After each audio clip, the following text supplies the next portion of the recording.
RyanGilbert.com. Matt, what do you have to do to make sure the dynamics of you guys playing really big and some of these teams you're going to play being smaller goes in your direction the best it can? Yeah, don't turn the ball over more than anything. Just be efficient on the offensive end, make good decisions, take what they give us. If they're going to overplay things and sag and double and triple team, just make easy fundamental passes and move the basketball and get them in a rotation. I think when we come in with predetermined thoughts and don't play off our instincts, that's where we struggle, no matter who we're playing. I think we've proven that throughout the year. When we just take what people give us, we've had a lot of success. Next question for Coach. Steve Garvey, Associated Press. Just wondering, what's the biggest thing that sticks out when you look at Yale on film? What is it that captures your attention and impresses you? Probably the number one thing is how hard they play. I think anytime you can go through a season and you get to the end and you gotta win your tournament, I've always had respect for the coaches that have to win their tournament and just the resolve of their players. It's so much on you as a player and a coach to know, hey, we got to win the quarterfinals, the semifinals, or the championship game to get into the tournament. And it happens to a lot of people across the country. It's very hard. And one game can just knock you out to where you might not even make the NIT or another one of the tournaments. And so it's very hard to do that. But once those type of teams get in there, that's the concern. These guys here have been up against it, and they've played so well, they've played so hard. But Coach Jones does a great job with his group. I think they defend really well. They have positional size. A lot of people will kind of go overboard about our centers and size, but there's still four other positions out there, and they have great positional size in those positions, and those combo forwards that are athletic and strong. They can cause a lot of problems for you by taking away things and getting into passing lanes. Matt, Greg Doyle from Indy Star. You've been to the tournament a ton. I know that. I believe this is the first year Purdue's ever been number one. So I'm guessing this tournament entering it, I'm wondering, how different does it feel pressure-wise? Because this year is not like a lot of years you've had. Right. Well, we've been a higher seed before. We were a 2 seed once before. We've been a 3 seed before, so it's our second time being a 3 seed. I think we've been a top. We've never been a 2 seed? I don't know. This is the best team you've ever had. Best team? I thought you were saying seed. Best team you've ever had. Whether it is or not, that's my point. You enunciate better in the hallway than you do with that this week. Let's just go back to that. Yeah, this is the first team we've had that started the season in the top 10 and finished in the top 10. We have really good size. You really don't worry about it. You get to your next game.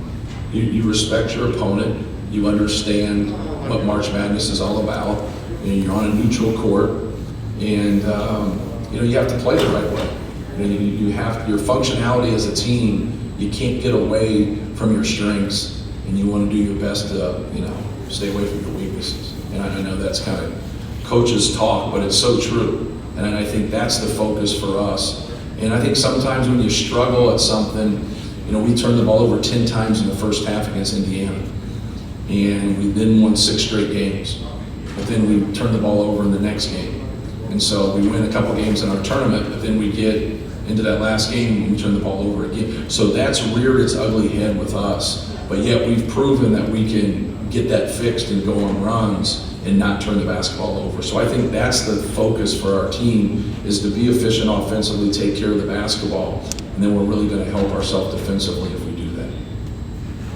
Coach Olivia right here with Wish TV. Of course, we brought up North Texas to the guys. Trevion actually told us that I think it was one of the first summer workouts, and you actually brought in the North Texas film and started showing it to them. So I wanted to know what went into your thought process there of starting to show it 10 months ago, and what kind of flip or switch that flipped for your team almost a year ago. Well, it just goes to the last question, is some of the possessions that we had in the North Texas game and not taking care of the basketball, especially in the first half.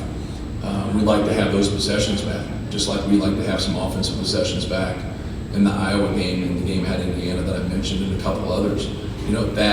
is what's going to send you home. Like be intelligent as a player and as a team and understand, okay, it's no different than playing time. Like understand what gets you on the court and understand what gets you off the court. Everybody wants to talk in theory.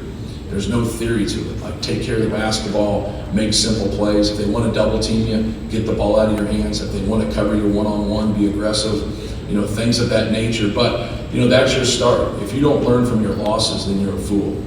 And that's all I was trying to do. Is like, hey, let's learn from our loss in North Texas and use it as a springboard for next year and put ourselves in a great position, which I think we have.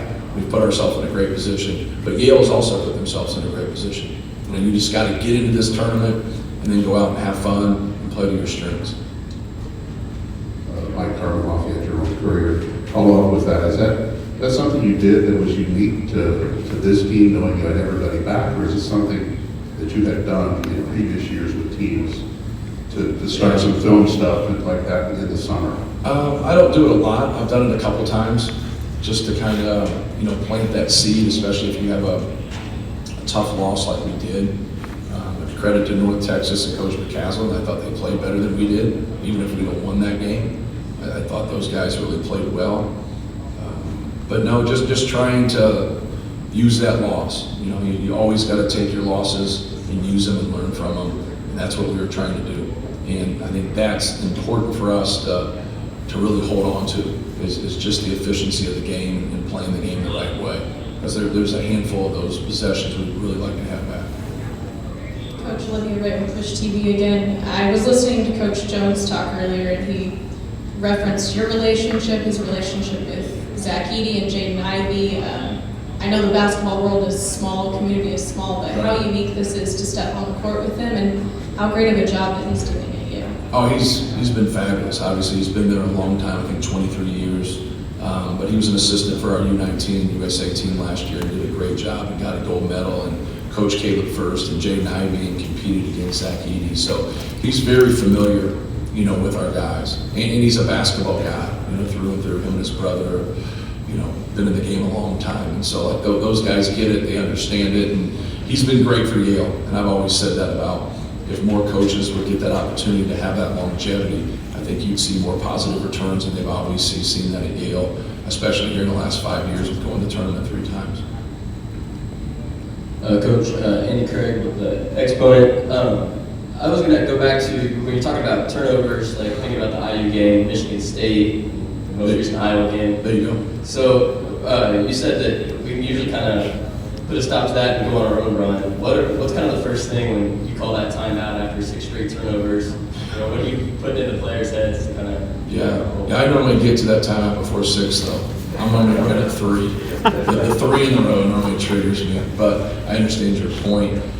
Just keep it simple. I think, everybody and the guys that cover us all the time probably get sick of me saying it, but turnovers it's not just one thing. It could be your traveling, your bad passes, your pick sixes, offensive fouls in the post. There's a lot of different ways to turn the basketball over. There's a lot of teams in the country that prove that. I just don't want to be one of them.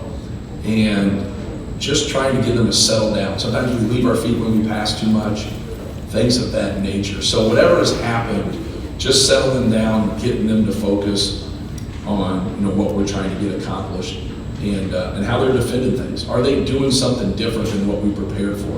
A lot of times, no. Like a lot of times, people that mix things up a lot normally aren't very good at one thing. They're just trying to surprise you.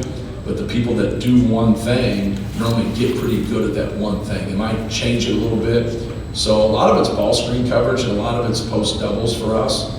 But when it's just carelessness that has nothing to do with the opponent and Purdue's beating Purdue, then those are the ones where you just got to settle down and settle into the game.